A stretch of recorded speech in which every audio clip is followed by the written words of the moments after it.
Well, welcome to this week's edition, or this test's edition. It's a second test, the Ashes review. And I tell you what, I cannot wait for this one because one of these blokes, Fair Dingham, absolutely caused a ruckus off the back of our first little podcast. And it's not Darren Chuck Berry. Chuck, as I say, good evening to you. How are you, big fella? Good evening, Matty. I'm fantastic. I'm looking forward to introducing our favourite Englishman, of course, because he did cause a massive storm. And the 2-day test, we've got so much to unpack, but get straight on to the big man himself. Get the mastermind on. The mastermind, Monty Panesar and Monty Fair Dingham. Did you think things would escalate so quickly as they did? And Steve Smith at his last press conference before the first test, mate, and it escalated really quickly, didn't it? Oh, yeah, like it just caught on fire, and it went just like a roller coaster. And I probably was a little bit surprised by the fact that he memorized the questions and the answers to my, mastermind, which I thought a night before the Ashes test match, does wonders to my ego, to be honest. And it makes me feel absolutely great. So I thought Steve Smith, lovely way to fan my ego. But also it was good, obviously, bit of banter, we was having. I think everyone enjoyed my reply back. I thought there were, as we know, Ashes cricket has a huge history of sledging, banter. And since I've arrived in Australia, I'm obviously, I know the capital of Australia is Auckland. So I'm trying to work out where the hell is Auckland in Australia? Fair dinkum, Monty. Have you been copping a little bit of stick, like just in Sydney over the last week or so since it all blew up? Oh, no, people have become loving it, actually. They said they love the banter. Right. They love the sort of, a lot of the public were loving the reply back, and they were thinking, yeah, that's what Ashes cricket is all about, They'd rather see the banter. They'd rather hear more sledges, things like that, that they absolutely love. So, obviously I'm playing for Ghost. I'm playing at Campbelltown. And, I know the capital of Italy is Campbelltown because we've got two Italian cricketers playing in the first grade who have gone to Italy. So there you go. That's how good my general knowledge is since I've arrived in Australia. Matty, just before you go any further, look, we've got a special guest joining us tonight on the podcast. No one's aware of this. Just a minute. I'll just get him for you. Hang on. We got Steve Smith straight from the test match. He's got his green baggie on and he just wanted to come on and have a chat to Monty and let him know that Cheers was actually filmed in Boston, not in America. Thanks very much, Steve, for your time, and we wish you all the best in Brisbane, Stephen. Thank you. Steve, I just want to ask you one other question. I'm trying to find Auckland, the capital of Australia. If you got any tips for me, where the hell is this place? Because I can't find it at the moment. I'll just have a look, Monty, on my list here of sandpaper that I've just gone down to Bunnings to buy. So I've got my sandpaper. I'll give it a scratch. Auckland is in New Zealand, you imbecile. Well, Steve Smith, much, mate. I told you my general knowledge is bad. There you go. Let's get on the cricket then. Let's get on the cricket then, because we've all got some knowledge about cricket. Well, I think we have. And you know what I like, Matty, about the Perth Test? To be honest, I prefer the more traditional type of longer format, the Big Bash. I prefer that more than these test matches because, in the Big Bash, at least you get to bat for 20 overs. I'm not sure England could actually do that. Well, do you know what? 2 days, and I want to get both your thoughts on this. Is it good for cricket that test matches are going for 2 days? I'll come back to you, Chuck. Give us your honest thoughts, mate, because traditionalists, they want the 5-day game. The fans, I think, want to see a little bit more. It was unbelievable scenes, wasn't it? You on Chuck or Monty? You, Chuck. On to Chucky. Well, mate, to be honest, and Monty and I can only call it as we said, it was disgraceful.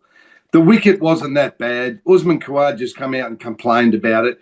It was a bouncy wicket. It wasn't overly fast. It wasn't dangerous. It wasn't doing strange things. What we saw was two strong bowling sides and batsmen that lacked accountability, didn't want to dig in, didn't want to wear the new ball out. I actually thought it was embarrassing. I'll even go further to say it was pathetic for Test cricket. and you can't have 2-day test matches, not only for us supporters, for the people that have bought tickets, for the money that's been lost. I mean, I know the way that the current day game is played, you know, you might get a 3-day test or a 4-day test, but come on, to be bowled out in 35 overs and 32 overs, Monty, I'm sure you'd agree, it's unacceptable. Yeah, look, I completely agree with you. I think like 2-day test matches isn't something that helping, the Ashes brand is not helping, Cricket Australia. I think they want the games to go into the third or the fourth day. And especially when you spent over 700 million, 700, sorry, US dollars on this Perth stadium, you think at least it's just 3 days, and I know they produced a fast bouncy pitch.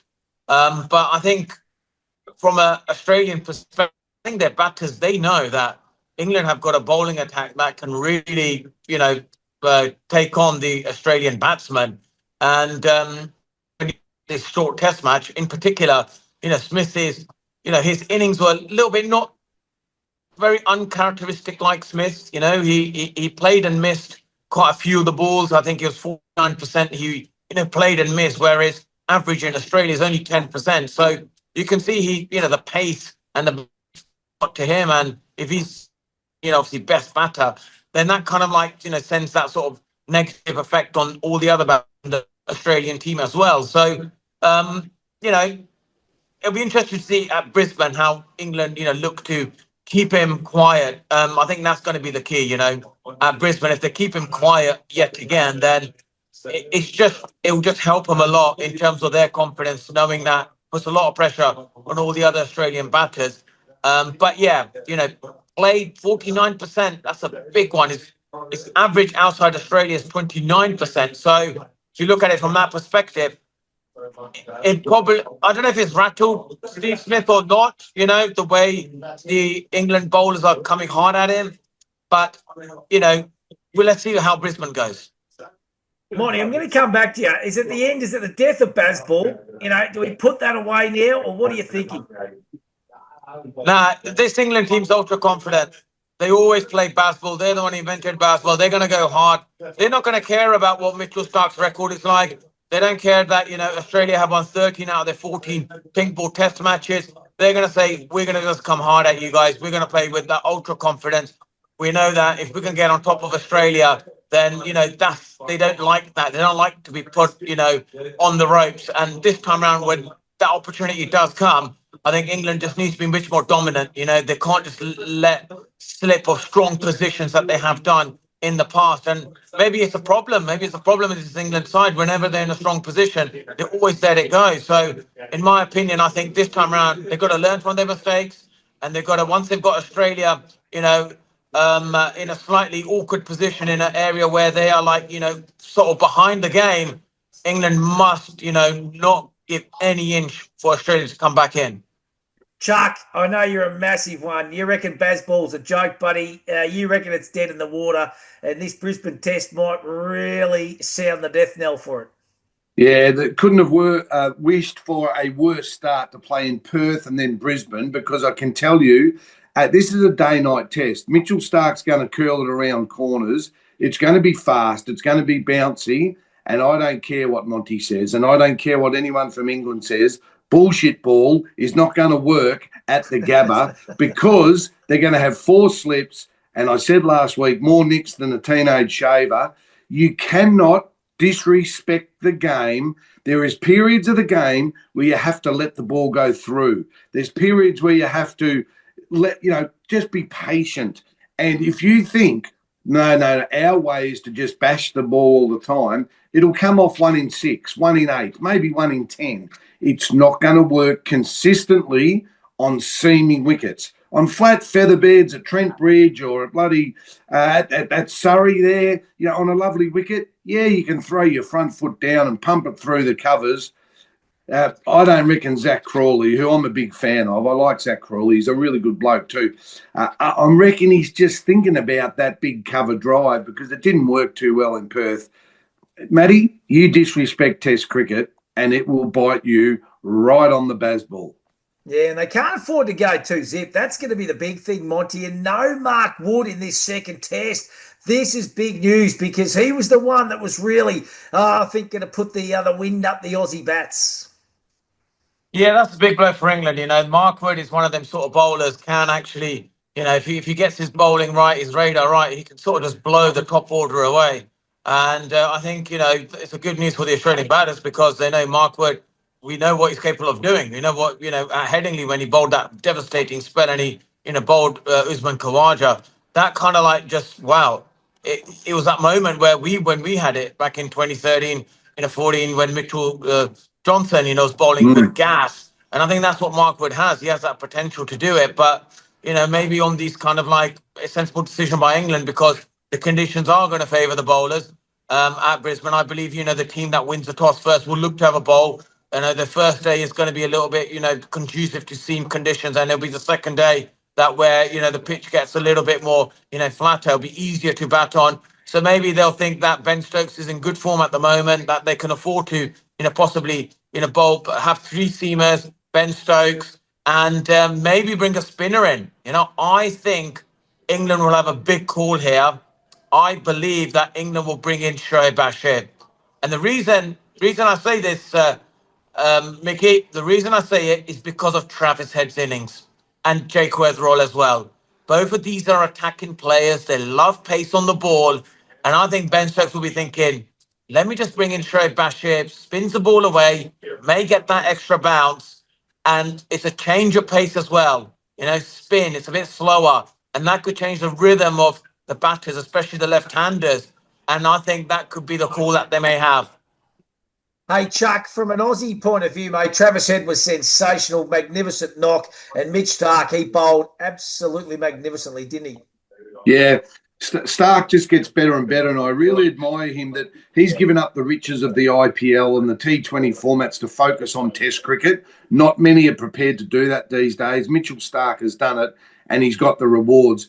Travis Head played one of the great, all-time great Ashes innings on a wicket where no one could get in. He thought, well, I mean, he went Bazball, he went Trav ball, and just played an unbelievable innings. Like you won't see another one like that, I don't think, in this series. Full credit to him, and he threw caution to the wind. He went up to open. What happens with the Australian team now? I don't think they're going to risk Cummins. I really don't. But do they? What do they do with my man, or not my man, Usman Khawaja, who I said shouldn't have even been selected in the first place? His numbers are terrible. 33 test innings. Yeah, he made a double hundred in Sri Lanka. You take that out, he's made 150 and he averages 23. He shouldn't be in the squad. He shouldn't be in the team. End of story. But what do you two think? Will they go with Travis Head and Weatherall and bring maybe Webster or Inglis into the middle order? Or do they go back to Khawaja at the top? I'm saying no. What do you two think? Monty, I'll go to you first. Pretty strong words from Chuck. Yeah, look, I think with Usman Khawaja, look, you look at his last 10 innings, he's only scored like 180 runs, averaging 18. And someone like, you know, Matt Renshaw, you're telling me that if you give him 10 test matches, he can score more than 200 runs. You know, I think he can, and he's in really good form. And that's the guy that everyone's talking about at maybe, you know, bring him at some stage, you know, throughout the series. But obviously, the squad that they've announced here, the question mark remains on the fitness of Usman Khawaja. If he's fit, they probably will give him a go at the top of the order because you look at someone like David Warner in his last 15 test matches before he retired, he scored, I think, 651 runs. He had one double century against South Africa, and then they, you know, let him go after that. So I think he's got another 5 test matches left in it, maybe this series. And I think they'll give him that opportunity. I know they'll probably will. You know, someone like Andrew McDonald, he won't want to, you know, make some knee-jerk, you know, reactions in this squad.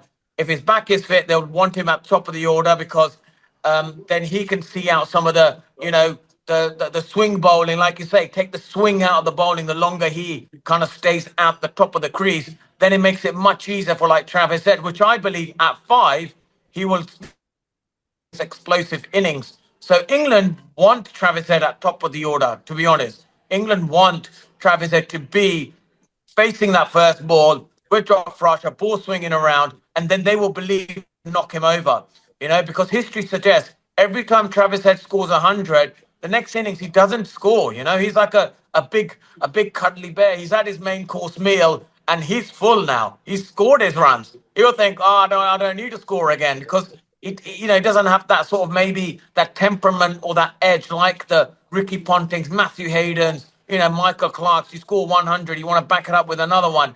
I think he's quite happy with himself, pleased with his performances. So that's why I believe that if he's opening the batting, that's where England want him. And if Usman Khawaja is fit, I think they'll give him another go, and then they'll maybe put Travis Head at 5. Where let's see, after 20 overs, we're border down, wolf. Maybe Travis Head could go explosive again. I love you, Monty, but I couldn't disagree more. Sorry, Matty, and that's what we need to do on this show. Usman Khawaja, just watch him. He gets caught on the crease, he squares up, and he's been doing it for 2 years against anyone that bowls above 135 Ks. So, yeah, Wood's a big blow, I agree, because Australia fear Wood most of all. If Archer can get his act together in Brisbane, or I tell you what, I was also impressed with the other English bowlers. It's not just Wood and Archer. They've got a good artillery, a pace artillery. And Khawaja is 39 years of age. He's had entree, main course, dessert, and a cheese platter. He's very full, Monty. Very, very full. And I'm telling you, he nicks them for fun, and he's not the answer to open the bat. He's not going to blunt anyone's attack. He's going to nick off. So either take your advice and bring Renshaw in. They're not going to do that for this test. It's either going to be Travis Head stays at the top, and I hope they do that. I really do. He can do it. He's done it before. He does it in one-day cricket. So goodbye, Usman. Thank you. You've been a very good player. Your time is up. In fact, it was up 2 years ago, and then let's put Inglis or Webster into the middle order. But that's a difference of opinion. Monty thinks play Khawaja. I wouldn't play Khawaja for Western Districts or for the Warrnambool Standard.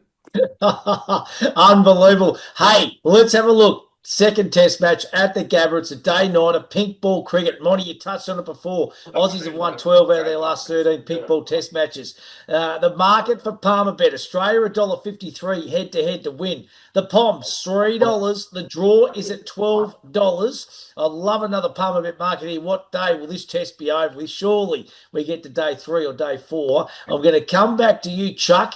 Tell us where the Aussies are going to win it. Tell us what bets you're thinking about having in this second test at the Gabba. Yeah, for Palmerbet, my money is in Australia. England cannot win at the Gabba, I'm sorry. Their chance was in Perth.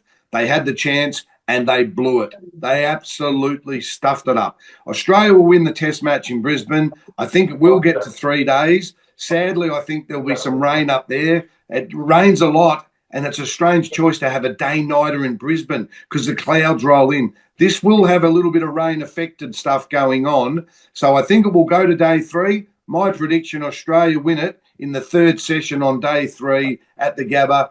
England, no chance here. Maybe in Adelaide and Melbourne, England, no chance at the Gabba. Righto, so you all chips in. Monty, sell your case for the English boys, buddy.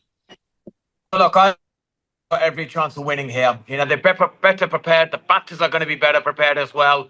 And I believe this England team are ultra confident. They're going to come out again like they normally do. They've made the right decision not to play in that, warm-up game. It shows good team cohesion. It shows, that they're strong as a unit. And I believe England are going to win. I think it'd be a good bet on England to win this test match. I just got a funny feeling they don't care about history. They don't care about form of the Australian players. They are going to come hard at the Australians. And I believe England can win this test match. Yeah, you got the pink up there, Chuck, the pink ball. The pink ball. See, it's moving around a little bit. And old Bazball, the only pink thing they move around is the golf ball on the golf course. That's what they move around.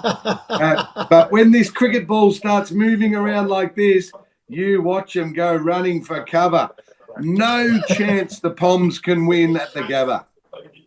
Right, I love it. I wouldn't expect anything less from you two. Download the Palmerbet app. You can get involved as well. It's really, really simple. But always think, is that the bet you really want to have? Now, listen, cue the mastermind music. We are finishing with a little bit of Monty Panesar. And Chuck, you can chime in at any stage if you want. So I've got 5 questions here for you, Monty. I have told there's questions ranging from political questions, sporting questions. And the music is on here. It is Mastermind music. First question for you, Mont. Who is the current Prime Minister of the United Kingdom? Keir Starmer. Yes, Keir Starmer is correct. Chuck, give that a big tick for Monty. He's back. Question number 2. Who was the English cricket captain before Ben Stokes? Joe Root. Joe Root. 2 out of 2. Chuck, the big fella's on fire. He's been practicing. He has been practicing for this, I tell you. Now, question number 3. Ricky Ponting leads Australia with 41 Test centuries. Who is sitting second with 36? Australian captain or any captain? No, just Australian cricketer with his most Test centuries. Steve Smith. Oh, Monty, you are firing tonight, big fella. 3 out of 3, Chuck. That's Monty's first. That's Monty's first hat trick for a long time. Now listen, this is where it gets a bit tricky. Okay, we're going to go and talk states. How many states, Monty? How many states in America? 52. Well, I've got 50 on my sheets. I don't know. I don't know who's right, but you were pretty confident with it. So I think we'll give that a Chuck. We'll give that a 4 out of 4. And there's one more question, and Chuck, you can chime in on this one. Who was Monty Panesar's first ever Test wicket? Sledges Tendulkar. Yes. Too many people can say that their first ever wicket Test cricket was the legend himself, Sachin Tendulkar. That is a 5 out of 5 for you, Monty. Well, I told you my general knowledge is improving when I'm on the Palmer Bet podcast. Good on you, boys. And what are the odds of that, Stewie? I got no idea. Don't remember that. Don't forget, Chuck told you Travis Head to make the most runs last Test. I think I backed Jamie Smith in for the English. I'm going to stay with Jamie Smith. I reckon we'll see the best of him. And I'm going to stay with Travis Head on Palmer Bet. Load it up. Australia to win. And I look forward to our next time we catch up, when I can tell you this, Monty, this cap will be 2-zip up. Go the Pink.